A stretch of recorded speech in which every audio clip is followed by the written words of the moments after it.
How to get Microsoft Copilot on iPhone. If you want to get Microsoft Copilot on iPhone, it's very simple to do so. But before we get started, make sure to leave a like, hit the subscribe button, and without any further ado or delay, let's get started with today's video. To get Microsoft Copilot on iPhone, it is very simple for us to do so. What we have to do is go ahead and first of all, open up our App Store. In the search bar, just type in Microsoft Copilot. So let me just go ahead and then type that in right here. I'll just type in Microsoft, I'll type in Copilot. And once done, I'll be able to find the Microsoft Copilot application.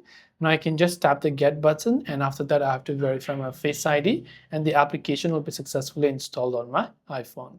This way I'll be able to go ahead and then basically get Microsoft Copilot on iPhone. I hope the video helped you out, and if you have got any further questions, feel free to leave them down in the comment section below. As always, thanks for watching till the very end and see you in the next video.